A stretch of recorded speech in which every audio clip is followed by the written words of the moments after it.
All right, welcome back to Arise Entertainment 360. Now, our first guest is a hilarious comedian with several personalities living in his head. As a celebrity impersonator, actor, and comedian, he is the perfect cast member on BET's sketch comedy show 50 Central. Vince Swann, welcome to Arise 360. Thank you for having me. I'm really happy to be here. We're happy to have you here. Ecstatic to be here right now. I want to laugh. Yeah, you have to get me up. I will make you laugh just right now by just doing Eddie Murphy for you. Do Just it. one time, okay? Let me just go ahead and do the laugh for y'all. Clap it up for me. Clap it up for so Ed. good. Thank you. Okay, you gotta do some more. You gotta do some more, man. Good, All we'll right. try to guess who you're Okay, doing. Don't okay, tell us. You do it and we'll guess. Let's see who I'm doing right now, baby. I think Dave you see Chappelle. myself. There you go, son. Oh, high five, baby. Wu-Tang. All right, let's see. No, I'm not American. You need to give me extra time to guess. Okay, first of all, you should know who I'm doing, okay? Oh my gosh, listen, look, swear to God, you have to know. You just have to know. That's right, yes! Give it up for yourselves, people. Yeah. All right, now you have to know what I'm doing right now. Yeah. Yeah, from the point to the eyes blinking, everything. I mean, yeah, the eyes, Yeah. I know all these things. You do them so well, you sound just like That them. is amazing. How? I've been doing this since I was like 8 years old, like literally. Like I remember my mom introduced me to Eddie Murphy's Nutty Professor. Uh-oh. And I was 8 years old, and I was just so like thrilled, like I was just really excited to see him do like all of them voices. Because when she told me that he was doing all those voices, I was like, that's Ed doing all these people. I was like, wow, I gotta do that. So when I started to get a little bit older, I started to practice them, and then I would also go to when I ended up in high school, I would actually do Chappelle jokes as Chappelle. That's great. I was that kid in school. So I was the kid in school that Always had get in everybody trouble? always get in trouble, had everybody in a circle, and I would tell Chappelle jokes from his TV show. I would do Eddie Murphy, Kevin Hart. So that's how it kind of all started. Oh, How long would you say it takes you to perfect a voice? Oh, man, it you know, my process is weird. Like if I'm really into the actor that I'm watching at the time, I just watch him over and over again, and then it just gradually happens. And then after I start to hear similarities between my voice and theirs, that's when I start to fine tune and do the mannerisms and everything. What goes into sounding like a carbon copy of somebody else? Because that's an extraordinary talent. That's nothing I've heard of before. I mean, unless it's schizophrenia, where you're hearing voices in your head, which you do not have. Quite normal. Right. What goes into this? This is I'm spellbound right now. Honestly, I don't know. It really is just a gift. You know, I really don't know. Like I said, I've been doing it since I was a kid, and just by playing around in the house and playing around with my friends in school. So it's. That's amazing. It's just something I'm able to do. Do you have any clue how many personalities you can mimic? Okay. Why don't you say characters? When you say characters. personalities, it does sound a Yeah, little Americans don't think I'm over here looking crazy. and everything. Exactly. What's wrong with this boy? Characters. I know, right? How many characters can you impersonate? In characters, where I can do Eddie Murphy's grandmother character from Nutty Professor, baby. I can do her. I can do Sherman. Right. Sherman Clump. Let's see who. Elmo. I can do Elmo's world. Oh, wow. Elmo. For all the Elmo's boys and world. girls out there, it's Elmo. That is great. You can make a killing off being a voiceover artist. If the guy that's playing Elmo don't want to work no more, listen to Sesame Street. Call your boy. All right? I'm here for you. You did a video about 4 years ago where you impersonated 39 different characters in 8 minutes. Yes. How? Number one. Right. Number two, have you since then been able to do more in the same amount of I'm time? actually working on more now. Like I'm working on a 50 Cent. I'm working on a Charlemagne the God because I'm a huge fan of his. I'm also working on a Cat Williams. We're really working on a Cat I'm not Williams. gonna lie, I thought one of those ones earlier was Cat Williams. Yes, He probably thought Kevin Hart. I just, I love it. They're very similar.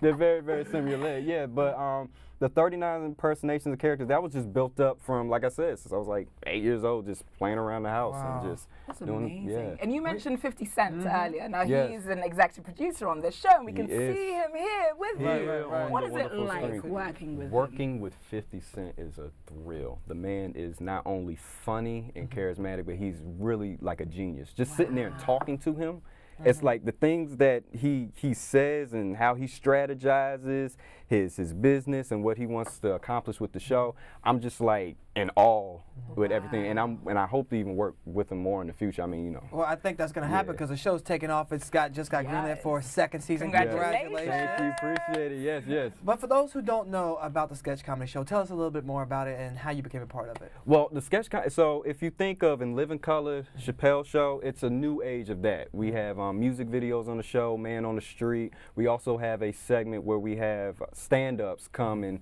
kind of give, you know, their style of comedy, kind of like how Def Jam gave Chris Tucker and Bernie Mac a shot. So Fifth definitely wants to do that with the show. And how I came about doing the show, I actually sent an audition tape into BET. My manager called me and said, look, they got a show called 50 Central, and it's a sketch comedy show. It's right up your alley. They want to see an audition tape. I was like, all right, cool, let me do this. I do impersonations, So I did my impersonation, sent it in. I didn't hear back for like 2 weeks. I'm like, it's probably not happening. Like, I'll just go back to the internet and do my thing.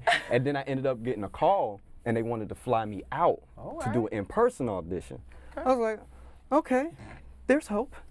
So I went out and did the in-person audition, and that's where I met my castmates now, Watch Jazzy, Jasmine Brown, and Kia Roberts, who are now on the show. And I did some scene work with them. I did an original character, and I did some impersonations as well. Didn't hear back for a whole nother week, so I'm like, maybe they're just messing with me now. I don't know what's going on. And then I actually got a call back and said, yo, you got the part. And I was just thrilled, because I've been at it since I actually got in the game at 19 doing stand-up.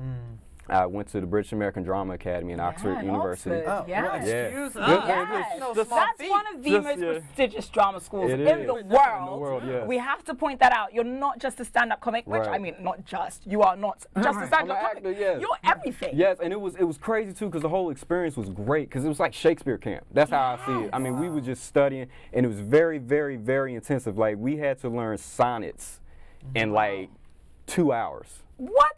Like, we would go and have me, and they would say, okay, here's 3 sonnets, go study, come back after lunch. No. I'm like, all right, so go ahead, do a sonnet. 14 stanzas. Go. Come on, man. Put you on the spot. Let me think. I gotta think about it. Hold on, I was like 19. Hold on, man. Yo, that was a long time ago. I'm a little hazy. I got a couple of gray hairs up here. We'll let you think about it. If you need to come back to it, you can come back to it. You know what you should do for me? Whilst we're here now, I need you to study Shannon's mannerisms. Oh, my And at the end of this interview, you're going to be him. No, you don't want to do that. Challenge. Oh, gosh. I'm going to do That's that. a challenge. That's a challenge. Yeah, let's do that. Well, speaking of challenges, is it true that what you were telling about how you got the part, but I heard somewhere that you actually had to audition for 24 hours. Like, what is that? How did that happen? So the audition process. I've never heard of that before.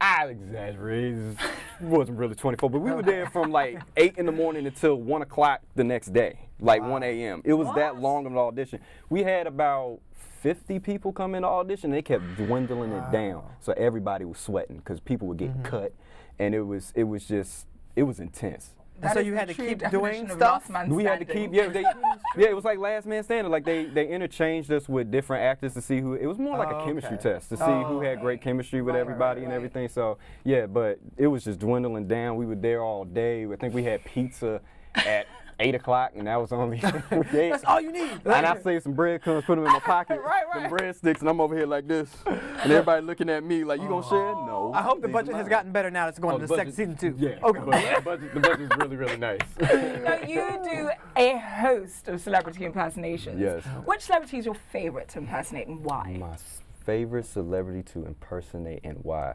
I think I would have to say Eddie Murphy. I really would, because it's just so many ways you can go with Ed, because you could do Ed himself, you could do Ed and Coming to America. I know about Mike Tyson. Muhammad Ali is the greatest boxer of all time. Muhammad Ali is the greatest boxer of all time. You don't know Cassius. That's Cassius Clay. No. Muhammad Ali is the best boxer of all time. The man's called Clay, so I'm going to call him Clay. So Eddie, and then you could do Nutty Professor. You could do Norbit. It's just so many ways that you can go with Ed. So Ed is like my favorite one to do. Would you say that that's the one comedian that has inspired your journey as a comedian the most as well? Actually, you know what? It's really great. Jamie Foxx is the comedian that he was the first person to really make me laugh doing stand. Okay, so backstory. So you know how the comedians like Eddie Murphy and them, they said they would listen to their parents' records. Yeah. we had DVDs. So I would sneak. What's a DVD? I know some of these millennials like DVD. He's just giving away his age. You were born in the 90s, right? We know. So I was sneaking my dad's DVD set, and I was a big fan of Fresh Prince of Bel-Air and the Jamie Foxx show. So when I saw Jamie Foxx on the DVD set, I think it was I Might Need Security. That was the stand-up special. And I said, oh, I thought it was, I'm like 6 years old, right? I'm not even supposed to be watching this. So I'm thinking, oh, it's just Jamie Foxx show on DVD. Right. I put that thing in. The first joke he said, I was hollering. I went to church saying all those jokes. I got in so much trouble.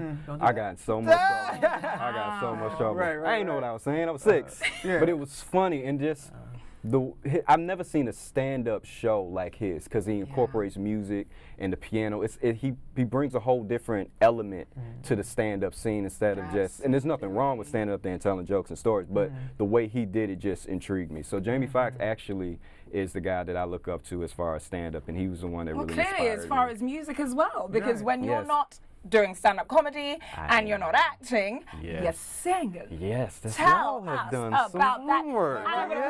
Again. So What I you're have going to sing for us. I have a dope producer named Mike Scott. He's actually my little brother, and we produce songs together. We have a couple of artists. I started a label. I songwrite. I sing a little bit.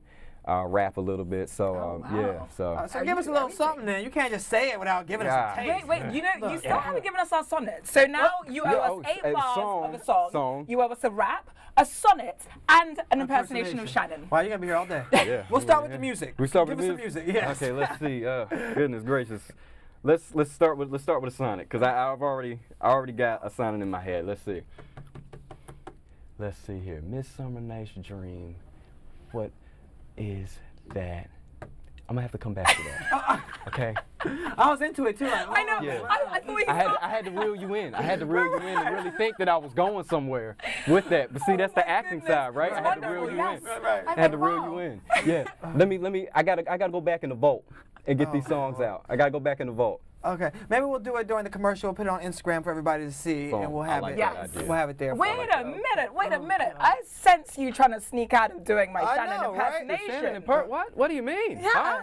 What do you mean, the Shannon impersonation? I don't know if I like this. I don't know if I like this. I just don't know. I mean, give it up for Shannon, guys. This is just an amazing. Oh my goodness. This is great. Yeah. I am crying. On that That's note, hilarious. You can see him and all his impersonations on season 2 of 50 Central. It premieres on BET April 19th. That's right. Don't miss this funny guy and the cast of funny characters is along with him. Don't miss it. I'm just It's going to be great.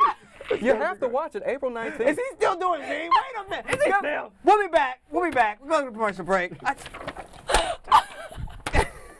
That was